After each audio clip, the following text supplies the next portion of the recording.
국토교통부가 공공분양에만 적용해온 사전 청약 제도를 공공택지 내 민간 아파트로 확대하겠다고 밝혔습니다. 오는 2024년까지 10만 천 가구를 조기에 공급할 계획입니다. 지난해 발표한 8.4 공급대책의 핵심 사업지인 서울 태릉 골프장과 정부 과천청사 부지 개발 계획도 수정 확정했습니다.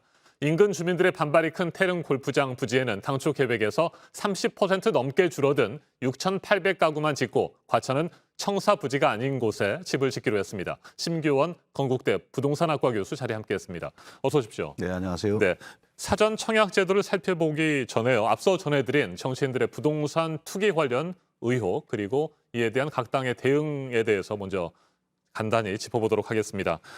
민주당도 그렇고요. 국민의힘 의원들도 각종 부동산 관련 의혹을 받고 있습니다. 부동산 전문가로서 어떻게 보세요?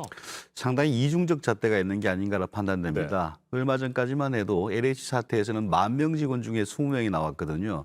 국회는 300명 정도 되는데 20명이 넘는 사람이 이런 게 됐다 그러면은 적어도 LH에 준하는 정도의 윤리 제도의 뭐 강화라든가 처벌 수위를 강화하든가 재발 방지를 해야 되는데 그쪽 논의는 거의 없는 것 같습니다. 뭐 산하기관 같은 경우에는 아주 엄격하게 하고 자기들은 그냥 이중적 잣대로 뭐 죄가 없다 이런 식으로 가는데 이런 것들은 국민들이 수긍하기가 굉장히 어려운 게 아닌가 그렇게 보여집니다. 네, 민주당도 아직까지 관련 징계 절차를 제대로 진행하지 않고 있고 국민의힘도 역시 솜방망이 처벌에 그치고 있다라는 비판을 받고 있습니다. 뭐 전반적으로 정치권의 자정 능력이 상실된 것 아니냐 이런 지적 계속해서 나오고 있습니다. 네, 거의 상실된 것 같습니다. 특히 이제 뭐 과거 몇 년 전부터 모 의원들이 지방 투기라든가 아니면 재개발 지역에 투기했다든가 그것들이 어떻게 처리되는가에 대한 결과는 거의 나오고 있지 않습니다. 그리고 국민들이 보기에는 이번에 나온 것들도 또 좀 지나고 나면 흐지부지 되는 게 아니냐.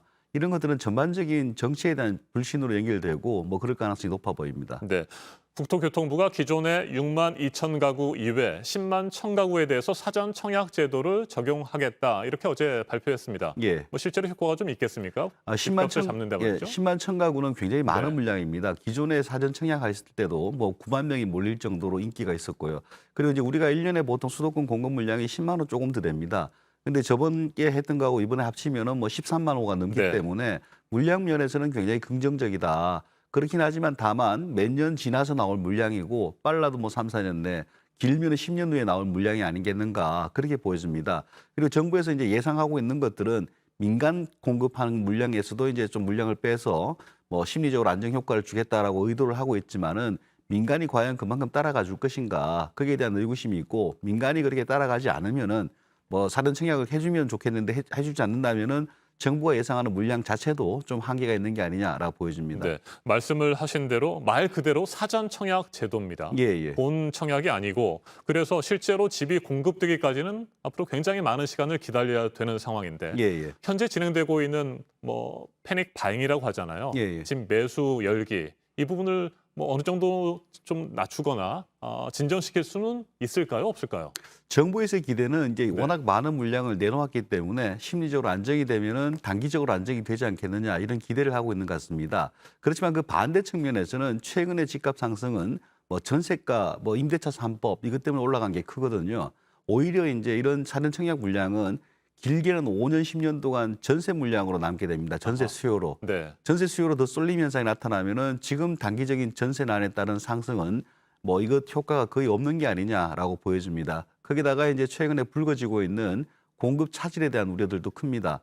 뭐 앵커께서 말씀하셨듯이 뭐 태능이라든가 이쪽도 계획이 조정되고 있고 과천도 조정되고 있고 그럼 정부에서 당초에 내놓은 물량 8.4 대책하고 2.4 대책을 합치면 거의 210만 원나 되거든요. 그 물량이 제대로 공급되겠는가 이런 불신으로 연결되는 상황이기 때문에 단기적 시장 안정을 위해서는 사전 청약이라는 게 큰 역할을 뭐 발휘하기는 힘들지 않을까라 보여집니다. 네, 민영주택의 사전 청약 제도 이게 뭐 제대로 성공하려면 민간 건설사들이 적극적으로 참여를 해야 되잖아요. 그렇지 않을 경우에는 이게 결국에는 실패할 수밖에 없는 거고 그래서 정부는 뭐 다양한 인센티브도 주겠다 뭐 이런 계획인 것 같은데 이에 대해서는 어떻게 생각하세요?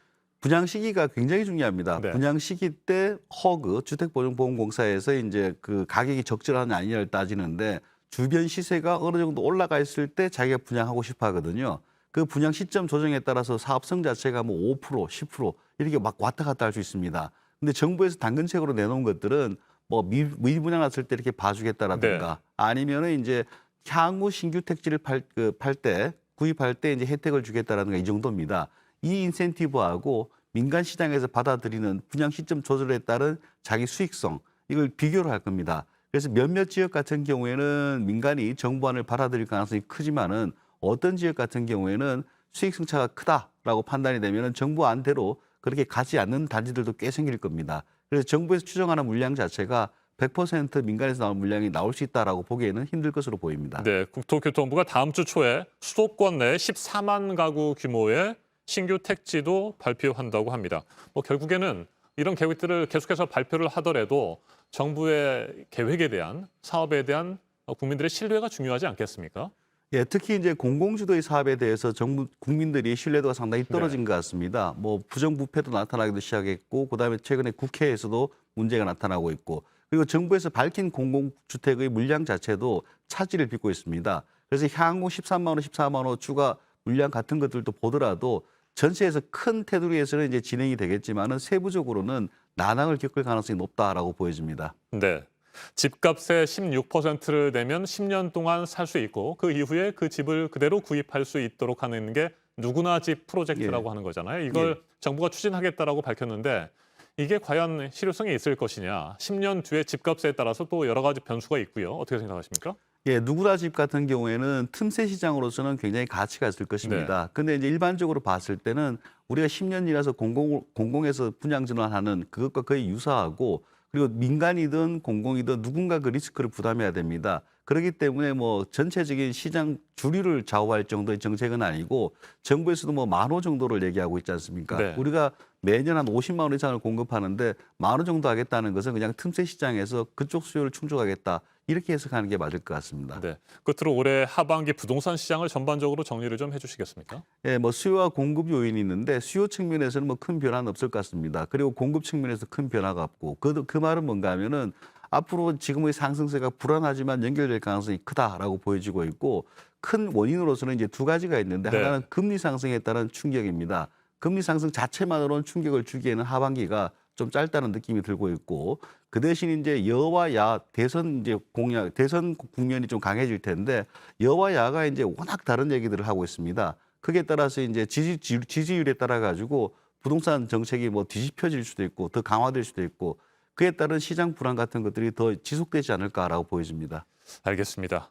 오늘 말씀 잘 들었습니다. 심규원 건국대 부동산학과 교수였습니다. 고맙습니다. 예.